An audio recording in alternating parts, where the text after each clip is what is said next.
2024 లేదా 25లో డిగ్రీ లేదా బీటెక్ చదివారా? సాఫ్ట్‌వేర్ జాబ్ కోసం ఎదురు చూస్తున్నారా? అయితే కోడ్ జ్ఞాన్ 100 డేస్ కోర్సులో చేరండి. జాబ్ సాధించండి. నమస్తే రచిత గారు. నమస్తే ఉషా. చైల్డ్ కంటెంట్ మనం ఎప్పుడైతే మాట్లాడుతూ ఉన్నామో పేరెంటింగ్లో చాలామంది పిల్లలే కామెంట్స్ పెడుతూ ఉంటారు. కొన్ని సందర్భాల్లో మా పేరెంట్స్ చేసే బిహేవియర్ మానసికంగా మమ్మల్ని ఒత్తిడికి గురి చేస్తుందని మాట్లాడుతూ ఉంటారు. సో మనం ఆ ప్రాసెస్ కనుక చూస్తే పేరెంట్స్ ఎప్పుడైతే భార్యాభర్తలు ఇద్దరు తల్లి తండ్రిగా మారుతూ ఉంటారో ఆ ప్రయాణంలో చేయకూడని పనులు ఏంటి పిల్లల ముందు? బాగా క్వశ్చన్ బాగుంది ఉషా. భార్యాభర్తలుగా ఉన్నవాళ్ళు పిల్లల్ని కన్నప్పుడు తల్లిదండ్రులుగా మారుతున్న ఆ ప్రయాణంలో చాలా మార్పులు అవసరం.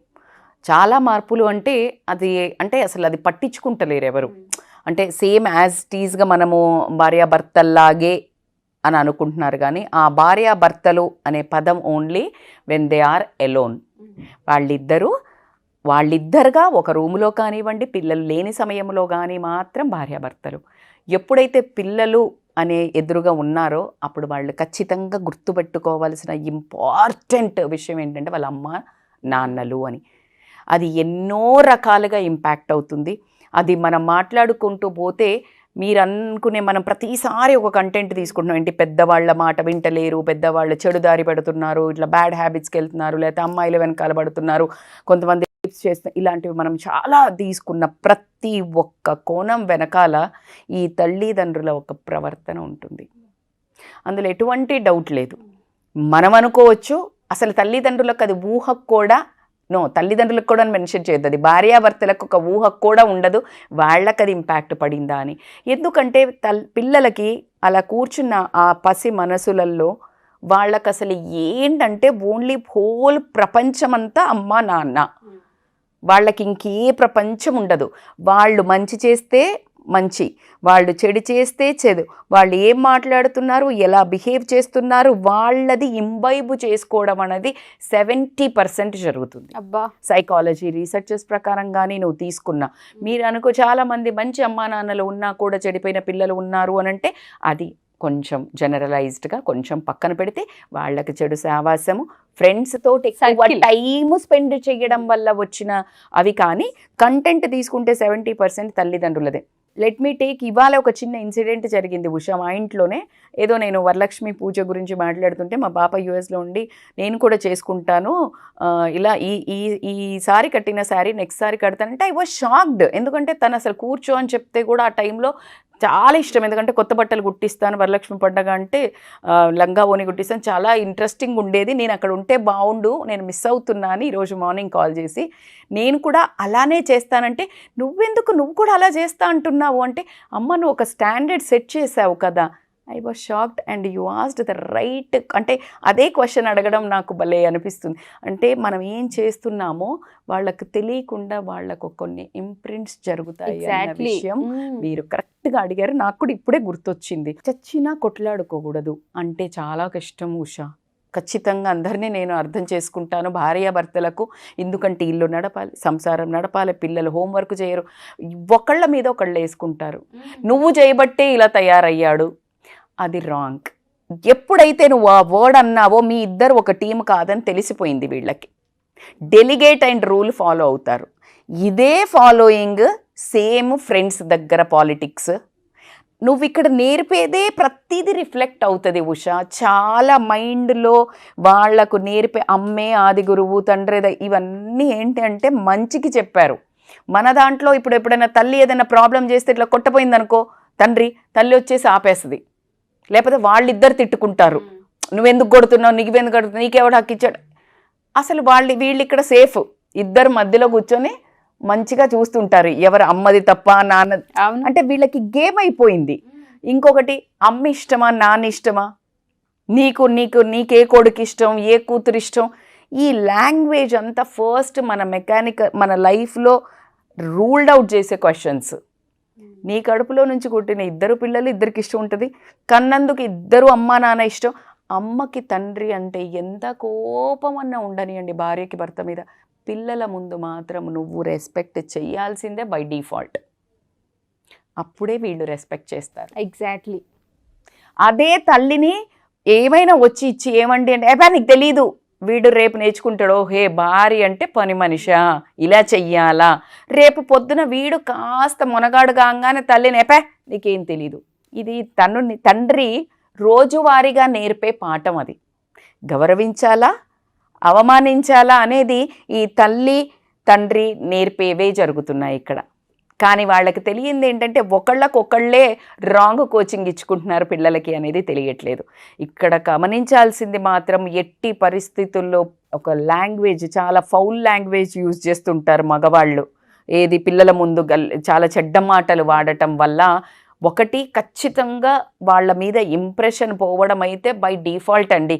తల్లిదండ్రి అని ప్రేమ ఉండడం అనేది ఒక డిఫరెంట్ సెగ్మెంట్. ఆ సోల్ అనేది తప్పించలేము. కానీ మర్యాద గౌరవం అనేది మాత్రం పోతుంది. ఎప్పుడైతే ఈ రెండు పోయాయో మాట వినడం ఉండదు, మాట వినరు. ఈ మాట వినకపోవడానికి రీజన్ మనమే కారణమని తెలుసుకునే లోపల ప్రతి ఒక్క జీవితాలు రోడ్డు మీదకి వస్తున్నాయి. పిల్లలవి తీసుకొనివ్వండి, తల్లిదండ్రులవి తీసుకొనివ్వండి. వీళ్ళు చేసినట్టు ఏదైతే పట్టించుకోకుండానో లేదా అరుసుకోవడమో, రేపొద్దున ఏంట్రా నువ్వు నీ భార్య, నీకు అధికారం ఎక్కడిది? నువ్వే అలా చేసావు కదా, వాడికి ఎక్కడి నుంచి వస్తుంది? సో ఇలా భార్యాభర్తల నుంచి అమ్మా నాన్నలకు మారే ముందు ప్రతిరోజు conscious living is very important. నువ్వు నీ ఇంట్లో ఒక మొక్కని పెడితే ఎలా ఒక మంచి నీళ్లు పోసి మంచి ఎరువేసి ఆర్గానిక్గా పెంచాలని అంటున్నావో, అలాగే నీ పిల్లల్ని కూడా మంచి మాటలతో, మంచి విలువలతో, మంచి సంస్కారంతో మనం ఉంటే అసలు దానికి వేరే మళ్ళీ కోచింగ్లు పెట్టక్కర్లా. ఎలా అయితే స్కూల్లో టీచర్స్ బాగుంటే ట్యూషన్ ఎట్లా పెట్టక్కర్లేదో, వీళ్ళు తల్లిదండ్రులు మన ఇంట్లో సంస్కారం విలువలు నేర్పించినట్టయితే పిల్లలకు వేరే ఎక్కడా కౌన్సిలింగ్లు అక్కర్లేదు, ఎవరితోటి చెప్పించాల్సిన అవసరం లేదు, వాళ్ళు చెడుదారుల పట్టాల్సిన అవసరమే లేదు. అది మాత్రం నేను నాకు అర్థమయ్యే లాంగ్వేజ్లో నా ఒక ప్రామాణికంగా చెప్పేది ఏంటంటే, నేను ఇది మాత్రం వండర్ఫుల్ ఫార్ములా. పేరెంట్స్ యూనిటీగా ఎప్పుడైతే ఉంటారో పిల్లలు చచ్చినట్టు మాట వింటారు. And they will be scared. అంటే వాళ్ళకు ఒక భయము, భక్తి, గౌరవం, ఓకే మ్యారేజ్ లైఫ్ మీద ఒక రకమైన ఇంప్రెషను బోలెడన్ని డెవలప్ అవ్వడం జరుగుతుంది. సో దీని మీద బాగా ఫోకస్ చేయాలి. It's a wonderful subject. It is not a small topic Usha, it is a big topic. మీరు అన్నట్టు ప్రతిదీ పిల్లల జీవితం వీళ్ళిద్దరి నుంచే స్టార్ట్ అవుతుంది. కనంగానే కాదు, మొన్న మనం అనుకున్నట్టు trimester first 9 months, second 9 years, third 9 years 19 years అనుకున్న ఏదైతే ట్రైమిస్టర్, దీంట్లో ప్రతి దానికి వాళ్ళు చాలా కాన్షియస్గా ఇంట్లో బిహేవ్ చేయాల్సి ఉంటుంది. అండ్ ఫిజికల్ రిలేషన్ వాళ్ళు ఏదైతే భార్యాభర్తలది కూడా ఖచ్చితంగా భార్యాభర్తలని అందరికీ తెలుసు, పిల్లల ముందు కొంచెం వల్గర్గా చేయకుండా. టీన్స్ వయసుకు వచ్చిన తర్వాత కూడా తల్లి తండ్రి అన్న బాధ్యతను ఎక్కడో మర్చిపోయి భార్యాభర్తగా ఆ రోల్స్ని పోషిస్తూ పిల్లల ముందే మానసికంగా ఎంత క్షోభకు గురవుతుంటారంటే, కొంతమంది పిల్లలు స్కూల్స్లో ఫ్రెండ్స్ దగ్గరకు వచ్చి షేర్ చేసుకుంటారు, ఇంటికి వెళ్ళాలంటే ఇబ్బందిగా ఉంటుంది, ఉండలేకపోతున్నాము అని. మనకు రియల్గా కరెక్ట్ చెప్పారు. ఎందుకంటే నాకు మొన్న ఒక కౌన్సిలింగ్కి వచ్చినప్పుడు ఒక అమ్మాయి చెప్తోంది, అంటే తను ముందు వాళ్ళ అమ్మతో కంఫర్ట్ లేకపోవడం అనేది నాకు చాలా బాధ ఇచ్చింది. ఎందుకంటే ఇప్పుడు మా పిల్లల్ని ఇలా తీసుకుంటే ఒక గంటలు ప్రతి చిన్న నుంచి ప్రతి పెద్దదానికి ఆ క్షణంలో ఏదన్నా ఆపుకున్నా మళ్ళీ తెల్లారి చెప్పే వరకు వాళ్ళకు బేచైన్ అవుతుంది, అంటే చెప్పాలి. అలాంటిది వాళ్ళ సొంత తండ్రితోటే వాళ్ళ మదర్ అలా ఉండటము వీళ్ళకి ఇష్టం లేదు అంటే నువ్వు ఎంత అసభ్యకరంగా ప్రవర్తిస్తున్నావు అనేది ఒకసారి క్వశ్చన్ చేసుకోవాలి పేరెంట్స్ కూడా. అదేం తప్పు అంటే అది రియల్గానే తప్పు కాదు, కానీ ప్రతిదానికి ఒక అందం ఉంటుంది. ఆ అందం నేను ఎప్పుడూ అదే చెప్తాను, ప్రతి తప్ప ఎవడి భార్య వాళ్ళు వేసుకుంటే తప్పు కాదు, అవసరమా? అది ఎప్పుడూ ఏది కానీ ఒక 4 రూమ్ల మధ్యలో చేసేది నువ్వు బయట ఎప్పుడైతే చేస్తావో దాన్ని అసభ్యత అంటారు. ఎప్పుడైతే నువ్వు సెన్సిటివ్గా నువ్వు ప్రైవసీగా ఉంటావో అది అందం అంటారు. అంతే కదా సింపుల్ లాంగ్వేజ్లో.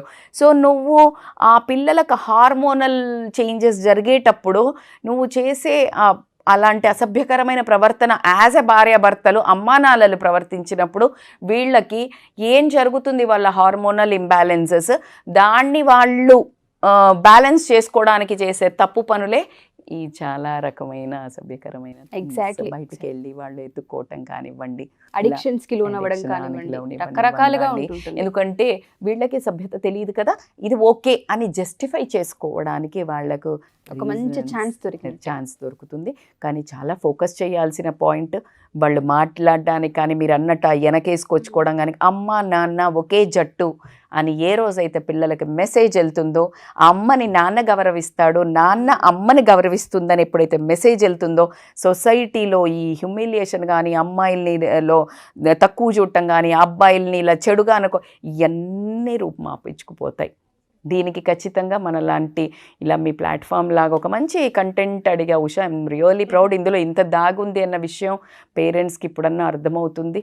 అండ్ వాళ్ళు కూడా కావాలని చెయ్యరు, మామూలుగా మనీళ్ళే కదా మనమే అనుకుంటారు. కానీ దాని వెనకాల చాలా నష్టాలు, మన పిల్లలే నష్టపోతున్నారు అని ఆలోచించుకొని చిన్న మార్పులతో పెద్ద మార్పు మన జీవితంలో జరుగుతుంది. Thank you ma'am, thank you so much. Thank you Usha. Rachitha గారు, చాలామంది అడుగుతూ ఉంటారు ఏంటంటే కింద కామెంట్స్లో, మీరు డైట్ ప్లాన్స్ అండ్ యోగానే కాకుండా హెల్త్కి సంబంధించే కాకుండా ఎవరికైతే సైకలాజికల్గా ప్రాబ్లమ్స్ ఉంటుంటాయో, ఎస్పెషల్లీ పేరెంటింగ్లో మనం చూసుకుంటే తల్లిదండ్రులు కానివ్వండి, పిల్లలు కానివ్వండి, ఏవైతే మానసిక సమస్యలతో కుటుంబ పరంగా ఇబ్బంది పడుతూ ఉంటారో, మేము ఒకసారి వచ్చి కన్సల్ట్ అవ్వాలనుకుంటున్నాం, సొల్యూషన్స్ తీసుకోవాలనుకుంటున్నాం అని అడిగే వాళ్ళకి మనం ఆఫ్లైన్ కానివ్వండి, ఆన్లైన్ కానివ్వండి అపాయింట్మెంట్ ఇచ్చే అవకాశం ఉంటుంది అంటారు. తప్పకుండా ఉషా. ఎందుకు అని అంటే నేను ఇందాక చెప్పాను, మనకి ఏదైతే ప్రాబ్లం ఉంటుందో మనకి ఆ సబ్జెక్ట్ అర్థం కానప్పుడు మనం ఒక ట్యూషన్ టీచర్ని పెట్టుకొని నేర్చుకొని పాస్ అయ్యాము ఏది సబ్జెక్ట్లో, అలాగే ఎగ్జాక్ట్గా we need somebody for counselling. ఖచ్చితంగా ఎలాంటి సమస్యలైనా పిల్లల పరంగా కానివ్వండి, వాళ్లకు మానసికంగా డిప్రెషన్లోకి గురవుతున్న అన్నీ ఉండి కూడా ఏమీ లేవనుకుంటున్నాం బ్రతికే వాళ్ళకి కానివ్వండి, లేకపోతే భార్యాభర్తలలో కానివ్వండి, ఎలాంటి ఇష్యూస్ ఉన్నా కూడా they can consult online or offline by calling this scrolling number. Thank you ma'am, thank you so much. Thank you Usha. So ఎవరైనా సరే ఆఫ్లైన్ కానివ్వండి, ఆన్లైన్ కానివ్వండి, రచిత మైనంపల్లి గారి అపాయింట్మెంట్ కనుక కావాలి అనుకుంటే కింద స్క్రోల్ అవుతున్న కాంటాక్ట్ నెంబర్ని కాంటాక్ట్ చేయొచ్చు. పిల్లల ఇష్యూస్ ఏమున్నా, లేదంటే వైఫ్ అండ్ హస్బెండ్కి సంబంధించి పిల్లల విషయంలో ఏదైనా ఇబ్బందులు ఉన్నా అవన్నీ కన్సల్ట్ అయితే ఖచ్చితంగా మీకు సొల్యూషన్ దొరుకుతుంది. కింద స్క్రోల్ అవుతున్న కాంటాక్ట్ నెంబర్ని కాంటాక్ట్ చేసి మీరు పూర్తి వివరాలు తెలుసుకోవచ్చు. Thank you.